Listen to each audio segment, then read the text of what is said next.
juicio. Para hablar de este y otros casos, déjenme saludar al maestro, querido, respetado, admirado Francisco Paco Cruz, de larga trayectoria, autor de García Luna, el Señor de la Muerte. Mi querido Paco, esto sí no me lo esperaba, este documento que presentan los abogados defensores, aseguran que han recibido evidencia o potencial evidencia que les ayude en la defensa de Genaro García Luna y que pueda incluso provocar un nuevo juicio o la solicitud de un nuevo juicio en el caso. Te abrazo, buenos días, Paco. Vicente, ¿cómo estás? Pues mira, qué bueno, qué malo, va, tiene derecho Genaro García Luna a eso, como cualquier preso, pero se tardaron mucho, ¿no? 3 años y más de 3 años, lo detuvieron en diciembre de 2019 y hasta ahora empiezan a salir esas evidencias. Es muy extraño, pero está bien, va, hay que esperar para saber lo que tienen, hay que analizar, procesarlo, analizarlo y ver que tiene también la fiscalía, que se guardó muchas cosas. Entonces me parece que está bastante bien, es parte del proceso. No solo eso, sino dijimos también puede acogerse a otras figuras, Genaro García Luna, depende de lo que tengan, pero primero hay que saber, pero a mí de entrada digo, se tardaron más de 3 años, ¿sí? 3 años casi y 4 meses en presentar algo a favor de Genaro García Luna. En el juicio no se presentó nadie, en aquellos 3 años no apareció ningún agente, ningún funcionario. Felipe Calderón se fue a esconder, se fue a refugiar a España.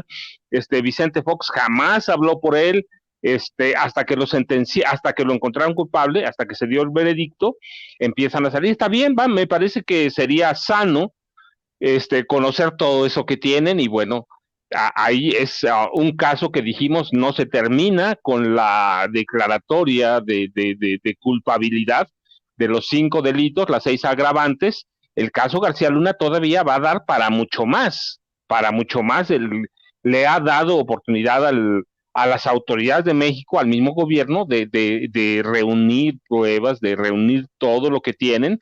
En ese caso que siempre dijimos es el juicio a la historia, pues es el juicio de la historia y tiene que salir otras cosas. Me parece que es muy rico, es enriquecedor y hay que esperar para saber lo que tiene. Mientras, pues lo que tenemos aquí y lo que se ha documentado es, y yo insisto y lo sostengo, como siempre dije con pruebas, es un criminal desde niño. Es un niño que nació para ser un criminal de grande, fue educado por criminales, nació para criminal y es un criminal. Y el juicio de Estados Unidos, como siempre dijimos, es un juicio para Estados Unidos, es para ellos, y la ventaja nuestra o la ventaja de las autoridades en México, mira, es que se dio tiempo para armar un caso porque todo lo que había relacionado con Genaro García Luna se destruyó en el sexenio de Enrique Peña Nieto. Genaro García Luna llegó a un acuerdo con el gobierno de Peña Nieto a través de Miguel Ángel Osorio Chong y le estuvieron triangulando recursos, pero destruyeron muchos documentos. Desde el momento mismo que ganó Enrique Peña Nieto la presidencia, como haya sido, la ganó, con trampas, con fraude, pero llegó a la presidencia. Desde ese momento había en oficinas alternas a la Secretaría de Seguridad Pública y en las mismas Secretarías de Seguridad Pública, trituradoras trabajando 24 horas al día para destruir documentos, incluidos aquellas de su relación con Carlos Salinas de Gortari. Él tiene muchas cosas y me parece que esto va a enriquecer todo ese caso en el que hay todavía muchas partes oscuras, sobre todo en su relación su complicidad con, con el presidente Felipe Calderón y con el presidente Vicente Fox Quesada. Entonces, para mí es fabuloso y yo sostengo, es un criminal desde niño, lo educaron para ser criminal y todo lo que salga abona. Y no se ha muerto todavía, mira, queda pendiente todo el lavado de dinero cuya banda la encabeza hoy Linda Cristina Pereira Gálvez. Todavía falta conocer el papel que jugó Genaro García Pereira y que iba a jugar no como adolescente, que eso es otra cosa, pero ya como adulto. ¿Por qué? Porque lo estaban preparando para manejar las empresas de Genaro García Luna, y hay que conocer a todos los socios y hay que conocer las investigaciones de la Unidad de Inteligencia Financiera que nos llevan a los más de 700 millones, y hay muchos casos pendientes. Mira, yo digo, está pendiente el robo de aquellos 50 millones de dólares por el detector molecular con ondas cerebrales de drogas, que a través del cual se robaron esos 50 millones de dólares. Entonces, hay muchas cosas, todavía muchos pendientes, y es importante mantener el caso de García Luna. No se acabó con la declaratoria de culpabilidad, empieza y hay que esperarlo, Vicente, así que hay que estar pendientes en el caso de Genaro García Luna. Fíjate, Paco, que hace rato el querido Jaime Hernández, a quien le mandamos un abrazo, que ya está saliendo de una afectación que lo ha mantenido en camita, medio enfermito. Ojalá que ya pronto esté de regreso en la alineación de este equipo. Me mandó un mensaje y me dice: Vicente, ojo, esto lo acaba de publicar el New York Times hoy y está para el análisis. En momentos, Paco, en que hay periodistas en México que acusan al presidente Andrés Manuel López Obrador y a su gobierno de espiar a activistas, a periodistas, básicamente lo quieren meter en el mismo saco en el que metimos hace años a Enrique Peña Nieto, a Felipe Calderón, a Vicente Fox. El New York Times publica la investigación sobre una empresa fachada y una identidad falsa, y cómo los Estados Unidos llegaron a utilizar el software espía que estaban tratando de matar. La administración Biden ha estado tratando de sofocar el uso de herramientas de piratería creadas por la empresa israelí NSO. Resulta que no todas las partes del gobierno han recibido el mensaje. Y déjame leer un poco de esto que nos envía el querido Jaime Hernández. El contrato secreto se finalizó el 8 de noviembre de 2021. Un acuerdo entre una empresa que ha actuado como fachada del gobierno de los Estados Unidos y la filial estadounidense de una notoria empresa de piratería informática israelí. Según el acuerdo, la firma israelí NSO Group le dio al gobierno de Estados Unidos acceso a una de sus armas más poderosas, una herramienta de geolocalización que puede rastrear de manera encubierta teléfonos móviles en todo el mundo sin el conocimiento o consentimiento del usuario del teléfono.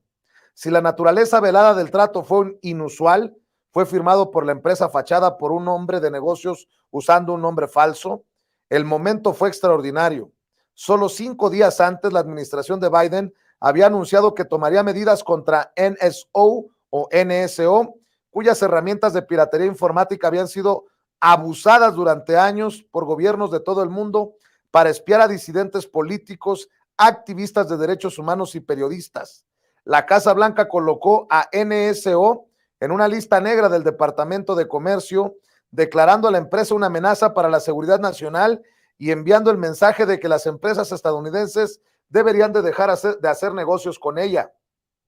El contrato secreto que The New York Times revela por primera vez viola la política pública de la administración Biden y todavía parece estar activo. El contrato, revisado por The Times, establecía que el gobierno de los Estados Unidos sería el último usuario de la herramienta, aunque no está claro qué agencia gubernamental autorizó el trato y podría estar usando el software espía. Permitió específicamente que el gobierno probara, evaluara e incluso desplegara el spyware contra objetivos de su elección en México. Cuando se les preguntó sobre el contrato, los funcionarios de la Casa Blanca dijeron que era una novedad para ellos. No tenemos conocimiento de este contrato y cualquier uso de este producto sería muy preocupante, dijo un alto funcionario de la administración, respondiendo sobre la base del anonimato para abordar un problema de seguridad nacional. Los portavoces de la Casa Blanca y la oficina del director de inteligencia nacional se negaron a hacer más comentarios, dejando preguntas sin resolver. ¿Qué funcionarios de inteligencia o encargados de hacer cumplir la ley sabían sobre el contrato cuando se firmó? ¿Alguna agencia gubernamental dirigió el despliegue de la tecnología? ¿Podría la administración estar tratando con un contratista del gobierno deshonesto que va de la propia política del presidente Biden. ¿Y por qué el contrato especificaba México? Ah, cabrón. Qué fuerte, mi querido Paco, en momentos en que hay acusaciones, investigaciones periodísticas basadas, entre otras cosas, en el hackeo de las guacamayas. Ojalá que veamos a Proceso, a Carmen Aristegui, a Animal Político, a todas estas, a todos estos medios de comunicación y a todos estos periodistas que han ido incluso a la mañanera a tratar de acorralar o generar alguna reacción del presidente Andrés Manuel López Obrador, tan interesados en el tema acá en México como este que está publicando el New York Times. ¿Cómo ves, Paco? Vicente, pues mira, recuerda todavía, esa es otra de las venas pendientes del caso García Luna. En el juicio se habló de personajes de la comunidad judía, y hay que recordar que desde que llegó el presidente Ernesto Zedillo desde que Ernesto Zedillo llegó a la presidencia de la República, le entregó una orden a Genaro García Luna y a su equipo. Y esa orden era desmantelar las bandas de secuestradores que había en ese momento, sobre todo la más peligrosa que hemos tenido, la del Mocha Orejas. Y a partir de ahí, Genaro García Luna empieza a controlar las bandas de secuestradores, todas las que había en este país. Pero lo interesante es que empieza su relación con personajes oscuros de la comunidad judía y personajes que habían pertenecido al Mossad. Y él tenía hasta el 30 de noviembre de 2018 todos los conectes de la comunidad judía, y a través de él se adquirieron equipos en México para espiar a periodistas, para espiar a líderes sociales, para espiar al personaje que ellos quisieran. Hubo denuncias, hubo publicaciones. Entonces falta todavía esa parte que se mencionó en el juicio, pero que se dejó de lado, y habría que sí darle seguimiento por un lado, pero por otro lado, aquellos periodistas que están muy preocupados porque el gobierno supuestamente, que tampoco se ha demostrado, le encontraron un caso. Ahí puede estar la vena de todo lo que está pasando en este país, la infiltración a periodistas, incluso a la Sedena. Habría que verlo, tomarlo con reservas, pero finalmente la comunidad judía, o esa parte de la comunidad judía que se dedica a vender, traficar y comerciar equipo de espionaje de alta o de última generación, pues está en Genaro García Luna y en Felipe Calderón Hinojosa. Creo que ellos nos pueden dar mucho la clave, porque Felipe Calderón dio la autorización para comprar ese equipo, que mucho de ese llegó a los grupos del narcotráfico y del crimen organizado, Vicente. A ver, Paco, a ver si estoy entendiendo, que además es muy complejo, ¿no? NSO Group, es el mismo grupo israelí, la misma empresa israelí que vendía o vendió al gobierno mexicano en tiempos de Peña Nieto el Pegasus, este software para espiar. Esta empresa ahora es señalada de vender software espía a Estados Unidos, al gobierno de Estados Unidos, que se emplearía para espiar objetivos en México. Suena a película de hollywoodense, pero eso es lo que se está destapando. Vicente, hace mucho que la realidad superó a cualquier cosa de la ficción en México, y las claves están en Genaro García Luna. Por eso el hombre es tan importante. Y sí, hablamos del gobierno de Peña, no, pero empezaron en el gobierno de Calderón. Yo recuerdo mucho que ya cuando Vicente Fox en 2000 llegó a la presidencia, empezaron los tratos con personajes de la comunidad judía para meter programas de tecnología en Los Pinos. Los Pinos era una fortaleza, y con Calderón se aceleró. Ellos ordenaron construir un búnker en Los Pinos, en el sótano, para vigilar o llevar al día la guerra contra el narcotráfico. No el búnker allá en Observatorio, en el de la Secretaría de Seguridad Pública.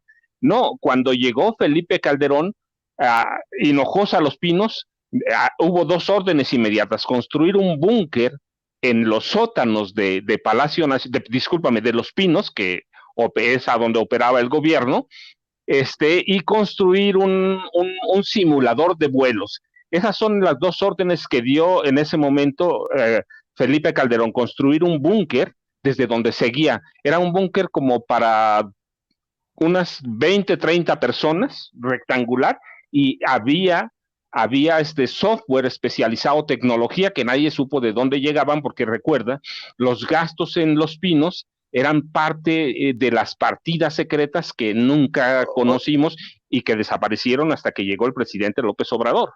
Paco, que no se nos olvide que en el juicio contra Genaro García Luna, el grande, si fue el grande, no recuerdo si fue el grande o el rey Zambada, pero alguno de los, no, fue el grande, si no me falla la memoria, que hablaba de que García Luna era el que les había dado al cártel de los Beltrán Leiva, directamente a Arturo Beltrán Leiva, contactos para que una empresa israelí, yo soy muy mal pensado, a ver si por ahí se confirma si es NSO Group o alguno de sus afiliadas o de sus directivos, para que le vendieran lo más alto de la tecnología en espionaje al cártel de los Beltrán Leiva. Hablaban, por ejemplo, de que Arturo Beltrán Leiva usaba unas tarjetitas en la bolsa de su camisa que vibraban si alguien traía un micrófono, o sea, si lo querían grabar, si lo querían poner.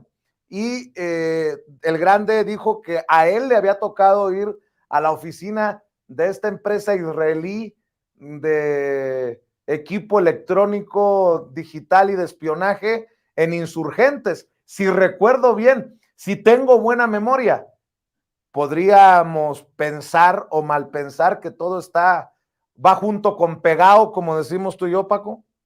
Mira, Vicente, yo digo que sí, es decir, desde el juicio se dijo, y ahí se mira, hubo algunas etapas muy importantes en el juicio. Primero, cuando se menciona a la comunidad judía.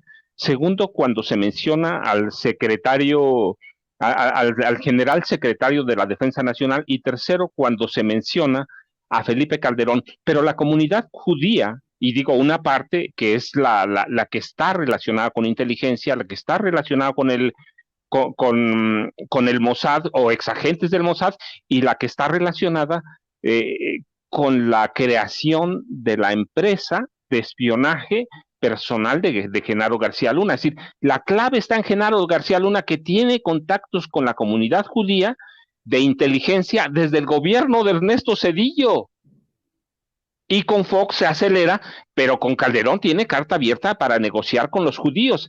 Y vemos cómo empiezan a llegar a México parte o personajes de la mafia israelí, que lo vemos poca cosa porque decimos que es una mafia nueva, pero la realidad es que es parte de las mafias rusas, que son muy poderosas, que de pronto trabajaban con el Mossad. Así que allí está la clave, y por eso te decía, el abrir o mantener vivo el juicio o que se siguió a Genaro García Luna, es muy importante, porque él tiene las claves de la comunidad judía y de los aparatos del equipo de tecnología que se compró para espiarnos y que se siguió con Peña Nieto. Él tiene todas las claves. Su empresa iba a ser una empresa de espionaje. Déjame ver si no termino torciendo una situación ya muy compleja, Paco. Pero hace un rato leía una de las noticias que me enviaba Mario Toledo, nuestro jefe de información, y me dice: Vicente, no se descarte en este contexto esto que te envié hace rato. Estados Unidos apoya con más de 250 millones de dólares a organizaciones no gubernamentales cuestionadas por la 4T.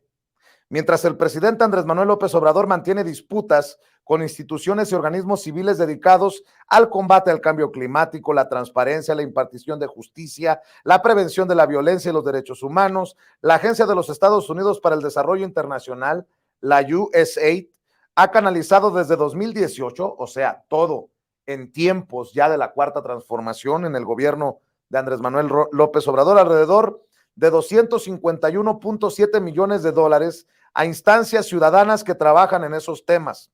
Los recursos para esta asistencia a México están establecidos en los fondos de ayuda de la USAID y el Departamento de Estado en la región de América Latina y Caribe, que según el informe del Servicio de Investigación del Congreso de Estados Unidos del 6 de enero, ascienden a 749 millones 10 mil dólares de 2019 a 2023 y prevén una ayuda para México de 141 millones 575 mil dólares solo para este año.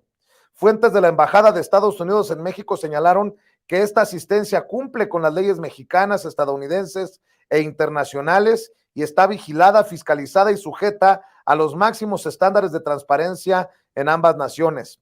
La nación de América Latina que ha recibido más recursos de la USAID y el Departamento de Estado de 2019 a 2023, según el informe del Congreso estadounidense, es Colombia, con una asistencia de 2.294 millones 41 mil dólares, seguida de Haití, con una ayuda de 1.121 millones 633 mil dólares.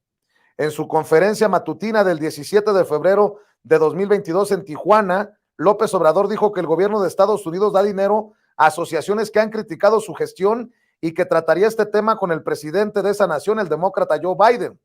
Esa es una actitud injerencista. Ningún gobierno extranjero debe intervenir en los asuntos de nuestro país. Deben respetar nuestra soberanía. No somos colonia, no somos protectorado, somos un país libre, independiente y soberano.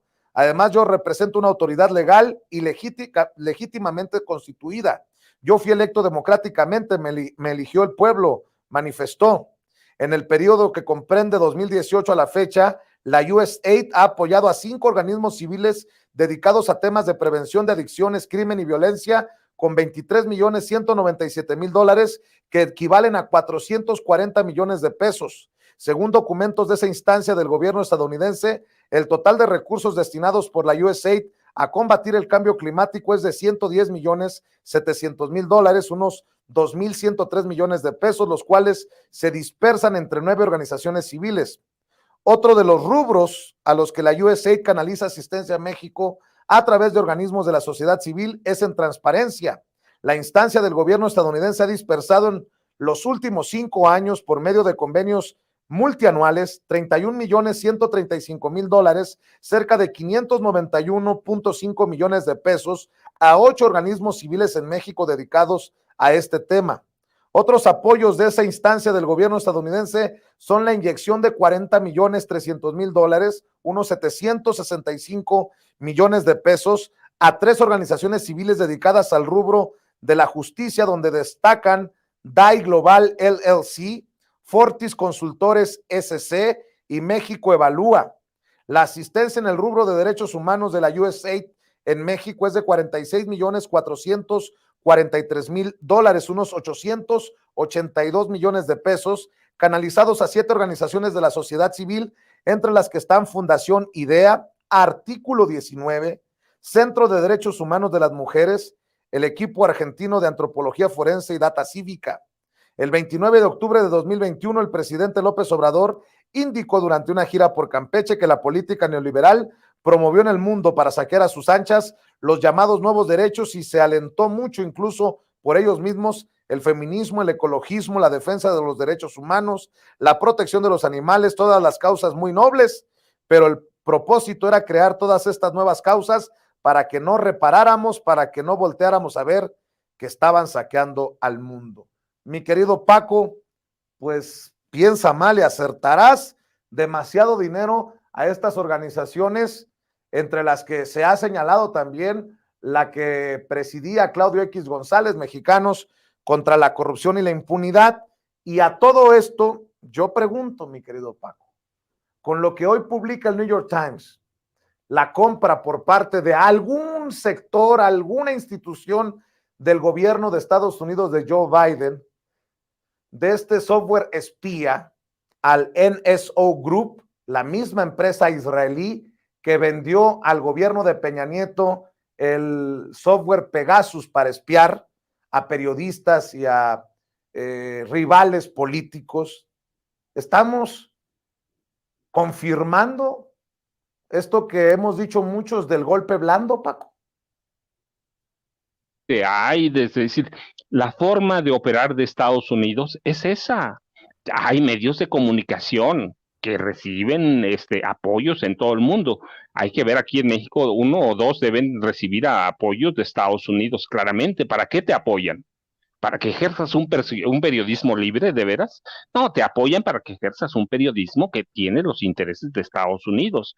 Y los golpes blandos, los golpes de Estado, empiezan por ahí, y una vez que no se puede, cuando son descarados, hay una intervención militar abierta, que es ahora lo que están, lo que promueven Felipe Calderón y Vicente Fox Quesada, ¿no? Y algunos otros personajes, como Lorenzo Córdoba, que hoy terminó su gestión. Entonces, no, pero claro que así operan algunas organizaciones gubernamentales de Estados Unidos, entregando apoyos directos a organizaciones en cualquier país, incluido México, y en México hay una especie de espionaje disfrazado, ¿sí? ¿Para quién trabajan esas organizaciones? Pues tienes que servir a quien te da dinero. Mira, aquellas empresas y organizaciones periodísticas que reciben apoyo de Estados Unidos o de Alemania, por ejemplo, yo conozco un par, tienen que hacer un informe cada 6 meses o cada año de lo que hacen, de lo que publican, si no, no les entregan otra vez apoyo. Es decir, son injerencias de Estados Unidos a través muchas veces a través del Departamento de Estado. Por eso el presidente se queja. Hay organizaciones ahí, la oficina última, sí, que es la ayuda, la ayuda para otros países, y esa incluye organizaciones informativas. Así empiezan históricamente los golpes de Estado, así penetran, así infiltran, y mira, las organizaciones y los grupos en países como México, pues lo reciben gustosos. ¿Por qué? Pues porque forman parte de grupos de la derecha internacional que pierden privilegios, en este caso, por ejemplo, Claudio X González, Amparo Casar, que forman parte de esas organizaciones y que perdieron privilegios y los tratan de compensar a través de la USAID. Entonces, sí, es parte de eso, y eso es documentadísimo, no es nuevo, y estas organizaciones que hacen, pues tienen que rendir un informe a Estados Unidos, Vicente, y es el espionaje disfrazado de información. Pues está muy cabrón porque estarían adquiriendo este software espía en Estados Unidos para espiar a blancos estratégicos en México. No lo digo yo, no lo dice ni siquiera López Obrador, lo dice el New York Times. Ahora habría que también retomar las declaraciones del Papa Francisco, Paco. Perdóname que andemos haciendo cruce de declaraciones y de información. México, Estados Unidos, el Vaticano. El Papa Francisco está denunciando el famoso lawfare, que es este golpe a través de instituciones y del Poder Judicial contra gobiernos democráticos en Latinoamérica. No pudieron con Dilma ni con Lula, dijo el Papa Francisco. En una entrevista con el canal de noticias argentino C5N grabada antes de su hospitalización del pasado miércoles, el Papa Francisco criticó el llamado lawfare, como se conocen los procesos judiciales que se inician en el marco de una persecución por motivos políticos. En la conversación, el sumo pontífice menciona a algunos políticos latinoamericanos que en su opinión se han visto afectados por esa práctica, y cito, abren camino los medios de comunicación. Ojo con lo que está diciendo el Papa Francisco. Abren camino los medios de comunicación. Hay que impedir que llegue a tal puesto, y entonces le empezamos a dar y lo descalifican y le meten la sospecha de un delito. Así lo resumió el Papa Francisco, la esencia del término. Entonces se hace todo el sumario, que suelen ser sumarios grandísimos donde no se encuentra, pero para nada condenarlo, basta el volumen del sumario. ¿Dónde está el delito acá? Bueno, sí, parece que sí, así fue condenado Lula, dijo el Papa. Junto con Luis Ignacio Lula da Silva, el Papa Francisco también consideró como víctima del lawfare a la exmandataria brasileña Dilma Rousseff, que cayó por esa práctica. ¿Qué pasó con Dilma Rousseff?, se preguntaba el Papa en la entrevista. No pudieron, una mujer de manos limpias, excelente mujer, no pudieron, y con Lula lo metieron en cana y no pudieron, expresó el sumo pontífice. Según el Papa Francisco, con el olor del delito que lo llaman fumus delicti, a veces el humo del delito te lleva al fuego del delito, otras veces, en otras ocasiones, es un humo que se pierde porque no tiene fundamento, y quienes van por ese camino usan el olor, el humo como realidad y empiezan con los medios de comunicación a dejarte a la persona offside y después ya es fácil proceder. En este sentido, el sumo pontífice admitió que un juez siempre crea jurisdicción porque asegura su creatividad va por ahí también, aunque opina que debe tratarse de una jurisdicción armónica con el derecho, porque te encuentras un juez que te crea una jurisdicción totalmente opuesta, es un chantapufi, como decimos nosotros, indicó. Durante la entrevista, Francisco también expresó su preocupación por el avance de la ultraderecha. La ultraderecha se recompone. Es curioso porque es centrípeta, no centrífuga, no crea hacia afuera posibilidades de reforma. El único antídoto es la justicia social, no hay otro, sostuvo. Si quieres discutir con un político, con un pensador de ultraderecha, habla de justicia social, habla en horizontal, sugirió el Papa Francisco. ¿Y por qué para mí es muy importante todo esto? Pues por dónde le están pegando al presidente Andrés Manuel López Obrador, si acaso, pues con el descongelar la cuenta a la esposa de Genaro García Luna, por descongelarle las cuentas a Luis Cárdenas Palomino, por dejar en libertad a Rosario Robles, por pareciera proteger también los intereses detrás de Emilio Lozoya, y así sucesivamente, con un poder judicial que emite amparos para detener la reforma eléctrica, por ejemplo, o la reforma electoral o el plan B. No sé si voy bien o me regreso, pero qué fuerte que el Papa Francisco señale a los medios de comunicación corruptos como parte de esta estrategia de lawfare, de golpe blando, Paco. Vicente, recuerda, se llama espionaje ilegal institucional. Las ayudas del USAID son eso, espionaje ilegal institucional, porque llegan como ayudas, pero sirven a otros fines, a los intereses de Estados Unidos. Y hay que recordar, mira, que Genaro García Luna era un especialista en inteligencia y en contrainteligencia, en operaciones encubiertas, y esa ayuda es especializada en operaciones encubiertas. ¿Para qué?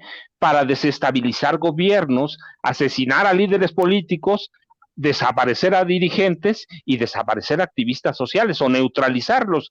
Esa es la ayuda de Estados Unidos en este caso, a la que se suman, y te digo, por eso es importante el papel para ellos, el papel que están jugando en este momento personajes como Felipe Calderón, como Vicente Fox Quesada, están haciendo esa parte de sensibilizar a una parte de la derecha internacional que sirve a los intereses de Estados Unidos. Mira, te digo, no hay que hacer magia, hay que revisar a los gobiernos de Vicente Fox y de Felipe Calderón, como la DEA, la CIA, el FBI y cualquier organización policial de inteligencia de Estados Unidos operaban aquí abiertamente.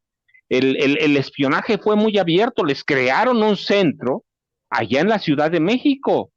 Entonces, sí, es parte de la desestabilización que promueven organismos de derecha de Estados Unidos. Y esto, te digo, suma, porque no hay que dejarlo, dices tú, todo es conjunto, sí, es como una telaraña y hay que irla tejiendo para llegar al centro. Suma a, a organizaciones como la comunidad judía, que sirve a los intereses de la inteligencia ilegal, por llamarlo así, porque así es. O sea, no está al servicio de combatir a la delincuencia, combatir al crimen, está al servicio de gobiernos que quieren espiar a sus ciudadanos, y eso fue lo que fue el PAN y eso fue el gobierno de Enrique Peña Nieto también. Es una telaraña, pero en esa telaraña hay que convivir, Vicente, hay que convivir. El presidente ha sido hasta ahora muy sensato en tratar con eso y lo da a conocer por una razón. Y lo que sale hoy o lo que publica el New York Times, pues te da el pie. Hay organizaciones a través de las cuales se triangulan recursos para colocar, para negociar equipos de inteligencia para espiar, para espiar. Paco, si me permites para cerrar, porque a partir del primer minuto de hoy lunes comenzó la cuenta regresiva para el día de elecciones en el Estado de México. Y ahora sí que, si me permiten, se va a definir de qué cuero salen más correas, aunque de acuerdo a las encuestas, la que lleva la voz de mando rumbo a las elecciones es Delfina Gómez. Estaba viendo esta tabla, mi querido Paco, de encuestas de Polls MX, todas. Verumen, Campaigns and Elections México, Consulta Mitofsky, Cripeso, Demoscopía Digital, El Financiero, Electoralia, Encol, Factométrica, G360, Gobernarte, la encuesta MX, Massive Caller, Metrics MX, México Elige, Parametría, Poder 360, Poligrama, Rubrum, todas sin excepción, dan ventaja considerable a Delfina Gómez rumbo a las elecciones de este año en el Estado de México. Ahora, yo siempre aclaro que las elecciones no se ganan con encuestas y menos en el Estado de México, en donde ya vimos cómo en el 2017 le clavaron la puñalada trapera a Delfina Gómez precisamente para imponer a Alfredo del Mazo, el hoy gobernador del estado, Paco. Vicente, fíjate, te voy a contar algo que me estaba guardando como postrecito, porque porque es cuando inician las elecciones. Es un testimonio, son varios que tengo ahí de las elecciones de 2017. Y yo sí te dije desde hace mucho, lo platicamos, que la maestra Delfina se iba a enfrentar a una mafia que desde marzo de 1942 controla el Estado de México con ese poder mafioso. Y la cuestión es que sí, en las encuestas está muy arriba y sales a la calle y la figura más conocida, más popular en este momento en el Estado de México es la maestra Delfina Gómez Álvarez, pero así fue en 2017, hace 7 años, cuando Alejandra del Moral Vela controlaba el PRI. Ella era la lideresa estatal del PRI y ella orquestó el fraude con el Instituto Electoral del Estado de México. Sí, mira, ¿cómo se orquesta el fraude? No se orquestó en el momento de depositar o rellenar urnas. En algunos distritos electorales, en algunas secciones municipales, y hay que aclarar esto, ¿sí? Morena en las elecciones de 2017, que era lo que yo les decía, no lograba cubrir las 6,575-79 secciones municipales que había. No las cubría. Y en algunas, muchas son rurales, otras urbanas, otras son mixtas, pero no los cubría. Finalmente, los testimonios que yo tuve en aquella época, en algunas seccionales, municipales o distritales en las que no había representantes de Morena, no hubo relleno de urnas, hubo urnas completas que ya estaban allí. Cuando llegaron los trabajadores del IEM que estaban de guardia, ya estaban las urnas repletas y decían votó, y votó. Así que la maestra estaba adelante en los conteos, pero ya había secciones municipales y secciones distritales en las que no había representantes de Morena. Y allí metieron, te digo, no hubo relleno de urnas, no hubo ¿cómo se llama? Carrusel, no hubo la forma normal de hacer o perpetrar un fraude. No, ya estaba completo. Ya sabían en qué secciones municipales no había representantes de Morena. Así que ahí había urnas ya contadas, repletas, con el sello de votó y votó. Las llevaron por las noches a personajes cercanos al gobierno de Erubiel Ávila Villegas, personajes que ya sabían quiénes eran, y yo por eso les digo, siempre es muy importante vigilar la función de Francisco Javier López Corral, que desde 2004 controla la Secretaría Ejecutiva del IEM. No se llamaba así en 2004, pero para eso lo llevaron. Arturo Montiel Rojas y Enrique Peña Nieto, que estaban en esa época entre 10 y 15 puntos porcentuales abajo. Ya Peña Nieto se encaminaba para ser el candidato a la gubernatura por el PRI, y estaban 10, 15 puntos abajo. Yo he platicado cómo se orquestó una guerra sucia con la contratación de Miguel Ángel Osorio Chong, que era candidato en Hidalgo, y de Jesús Murillo Caram, y ellos orquestan una guerra sucia contra el candidato del PAN, Rubén Mendoza Ayala, y yo lo he dicho y porque lo sostengo y porque lo escribí y lo publiqué. Lo iban a involucrar en delitos de pederastia, en el asesinato de Abraham Talavera, que es uno de los políticos más sobresalientes que ha tenido el Estado de México, más incluso que Carlos Jan González, y que fue jefe de la policía política.